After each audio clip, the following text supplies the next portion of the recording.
considera la Edad Media como el periodo entre los siglos V y XV. Se dice que la Edad Antigua concluyó con la caída del Imperio Romano y la Edad Moderna comenzó con la caída de Constantinopla, el descubrimiento de América y el Renacimiento.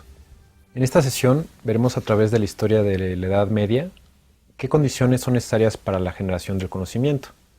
Durante la Edad Antigua se desarrollaron métodos para la preservación y propagación del conocimiento, escritura, papel, y también la vida en las grandes ciudades permitía la especialización de distintos oficios.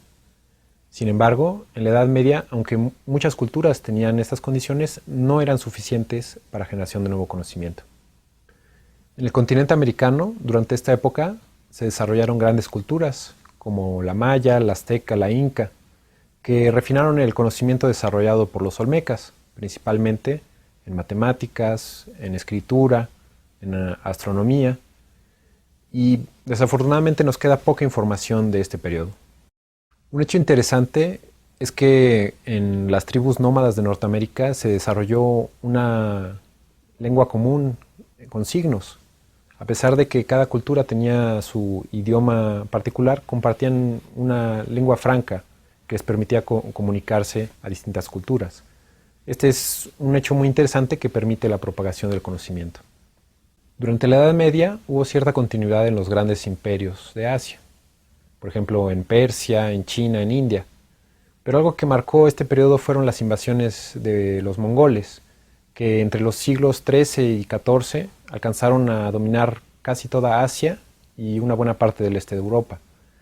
El efecto de los imperios mongoles fue similar al del Imperio Romano. Al tener a muchos pueblos dominados, pues disminuyeron los conflictos entre ellos, y también aumentó el comercio y la propagación del conocimiento entre distintas culturas. En Europa Occidental, la Edad Media estuvo marcada por guerras y conflictos religiosos y políticos.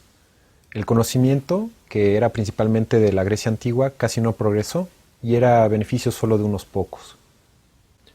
Hacia fines de la Edad Media, la peste bubónica cobró la vida de entre la tercera parte y la mitad de la población de Europa. Esto iba a marcar grandes cambios políticos, sociales, religiosos e ideológicos. En África, donde recientemente se comprobaron los orígenes de nuestra especie, también encontramos la mayor diversidad genética y cultural. Por ejemplo, en el oeste africano se desarrolló un sistema de comunicación con tambores parlantes que podían transmitir mensajes entre las aldeas a más de 100 km por hora. Y hacia finales del siglo XV se empezaron a desarrollar muchos imperios, entre los cuales encontramos en el sur los imperios de Mapungubwe y Zimbabue, en África Central los imperios de Henri, Luba y Congo. Los imperios suahilis de la costa este tuvieron comercio con Arabia, India, Persia y China. Un poco más al norte, en Etiopía estuvieron los imperios de Aksum y Abisinia. En el Sahel, al sur del desierto del Sahara, hubo grandes imperios, como los de Ghana y Mali, los cuales contaban con universidades y amplias bibliotecas. La mayoría de los conocimientos generados por estas civilizaciones se perdieron. En el norte de África hubo muchas ligas con Europa, gracias a los imperios antiguos de Egipto, Cartago y Roma. En la Edad Media, los árabes dominaron el norte de África, además de partes de Asia y Europa. Los imperios musulmanes durante la Edad Media se extendieron desde España hasta la India y concentraron mucho del conocimiento generado en Grecia, en Persia, en India y en China. No solo esto, sino que también lo tradujeron al árabe, que se volvió una lengua común en una gran parte del mundo. En las escuelas musulmanas se sintetizaron estos conocimientos y podríamos decir que es gracias a los imperios musulmanes que durante la Edad Media el conocimiento de la antigüedad se preservó y se generó todavía más conocimiento.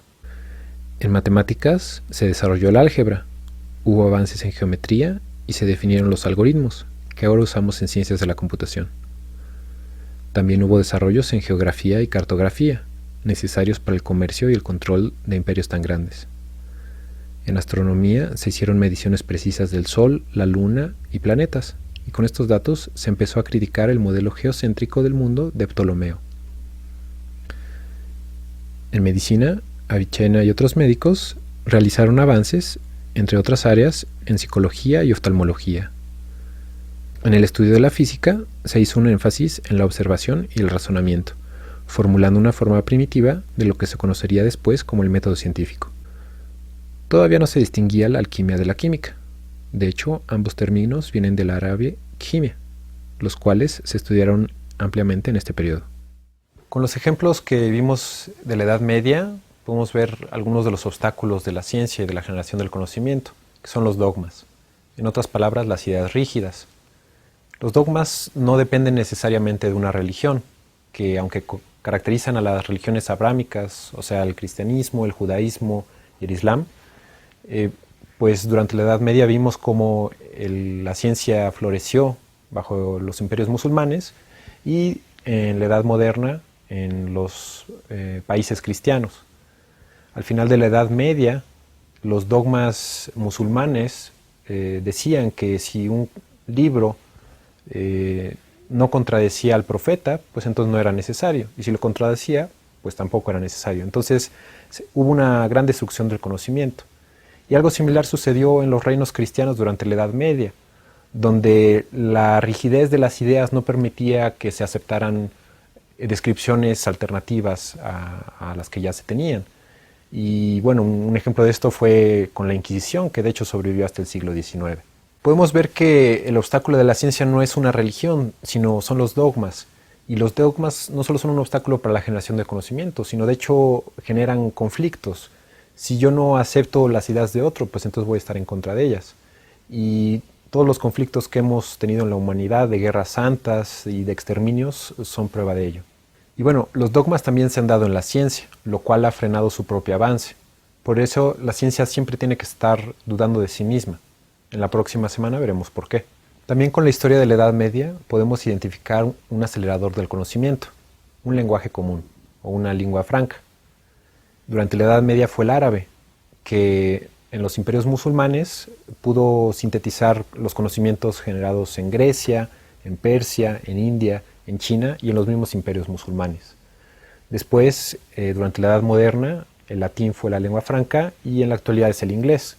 Las ventajas de una lengua común aplican no solo en la ciencia. Por ejemplo, en Internet, más de la mitad de todas las páginas están en inglés.